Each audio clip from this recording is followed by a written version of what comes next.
গীতা বিশ্বাস চ্যানেল থেকে সমস্ত দর্শক বিন্দুর প্রতি রইল প্রীতি ও শুভেচ্ছা। টাইগার লিলির দেখতে থাকুন, শুনতে থাকুন।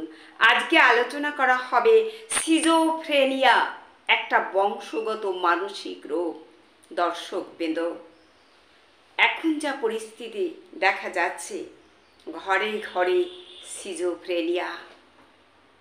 আমাদের মোটর নার্ভটা যখন দুর্বল হয়, একটা পয়েন্ট, হ্যাঁ আরও আছে অনেক পয়েন্ট, আমি পয়েন্টগুলো দিয়ে দেব। আর এই পেশেন্ট না দেখলে কোনো মানুষ ভাবতে পারবে না এরা কি করতে পারে।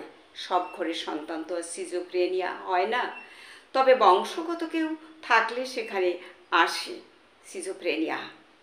দর্শকবৃন্দ, এই রোগটা বোঝা যায়, বাচ্চা ছোটোবেলা থেকেই বোঝা যায়।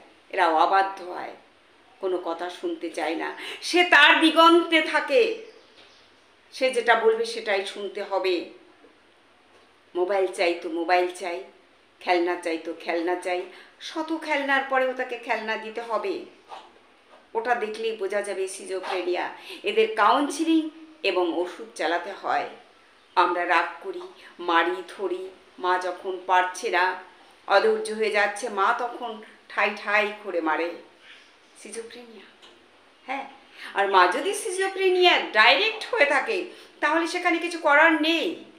কিন্তু আমি ভিডিওটা করছি যে হারে শিশুরা এই দিকে যাচ্ছে, তাই প্রতিটা ঘরের মায়েদের প্রতি আমার একটাই অনুরোধ, ধৈর্য রাখতে হবে, শিশুকে ট্রিটমেন্ট করতে হবে, ভালোবাসতে হবে।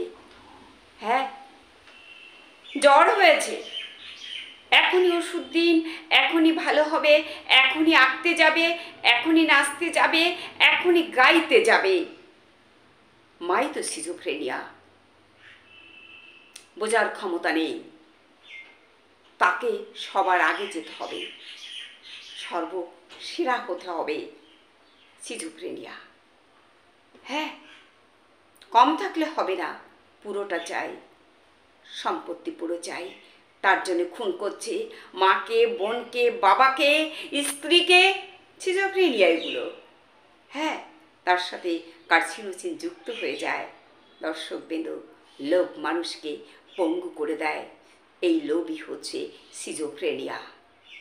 হ্যাঁ, লোভ, লোভ কম থাকলে কিন্তু এটা হয় না, কিন্তু এটা তো আসবে, জিনের ভিতরে রয়েছে, জিনের ধর্ম, সে কখনো ভুল করে না।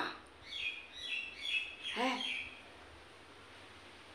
জিনের ভিতরে ডিএনএ যখন ভেঙে যাচ্ছে, তখন ছেলে মেয়ে আরও অসভ্য হয়ে জন্মাচ্ছে, যেমন চোর, ডাকাত, বদমাশ। হ্যাঁ, তাহলে আমরা তো জানি না যখন বাচ্চা আসে যে ডিএনএটা ভেঙে গেল কি না, পরে বোঝা যায় ধীরে ধীরে তার চরিত্র। তাই সমস্ত মা বাবা সতর্ক হতে হবে সন্তানদের জন্যে। হ্যাঁ, সিজোফ্রেনিয়া একটা মানসিক রোগ, তার ভিতরে কিন্তু দেখা যাচ্ছে মোবাইল চাই তো চাই, খাবো না, পরবো না, ছিঁড়ে ফেললো, ছুঁড়ে ফেললো, কথা বললো, একা একা যা খুশি তাই করবে, নিজের চুল নিজে ছিঁড়ে খাবে। হ্যাঁ, গতকাল আমি যে বাড়িতে গেছি, সিজোফ্রেনিয়া পেশেন্টটা এসে আমার মোবাইলটাকে ছুঁড়ে ফেললো, একটা আঘাত করলো, ঢেকে রাখলো, আমার খালির পরে সে বসে পড়লো। আমি ছবিগুলো আনতে পারিনি, যেহেতু পরের বাড়ি। সিজোফ্রেনিয়া, তার কোনো ভয় নেই, ডর নেই, কিচ্ছু নেই, আমি বাইরের না। সিজোফ্রেনিয়া, তাহলে এদের কাউন্সিলিং, ওষুধ, আমাদের হোমিও মেডিসিন খুব ভালো আছে। কত বলা হচ্ছে মায়েদের, আরে মাই যদি সিজোফ্রেনিয়া হয়, দর্শকবৃন্দ, হ্যাঁ, তাহলে হবে কি করে? মার কথাবার্তাই তো বেরিয়ে আসবে মা সিজোফ্রেনিয়া, বাবা সিজোফ্রেনিয়া। তখন সন্তান হচ্ছে শিকার। সন্তান যদিও হয়, কিন্তু আমরা ট্রিটমেন্ট করে সেটা ভালো রাখতে পারি। আবার বলছি, পয়েন্টগুলো আমি দিয়ে দেব।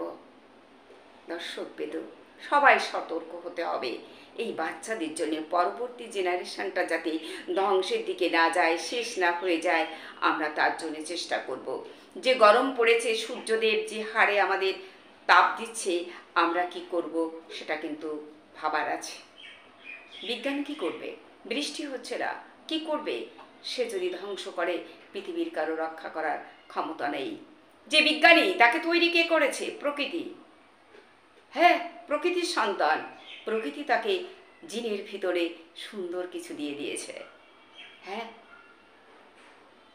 দর্শকবৃন্দ, তাই আমরা সবাই ভালো থাকার জন্যে, সন্তানদের ভালো রাখার জন্যে এই সাদা দুটো ফুল দিয়ে ওদের জীবনটা যেন এই সাদা ফুলের মতো হয়। হ্যাঁ, ভিডিওটা একটু শুনুন, দেখুন, ভালো লাগবে। আমি ডাক্তারি করি যেটুকু জানি, আমার পরবর্তী দাদু ভাই, দিদি ভাই, ওরা যাতে ভালো থাকে, আমার সেটাই কিন্তু একমাত্র কাম্য। আজকে এখানেই রাখবো। সবাইকে নমস্কার জানিয়ে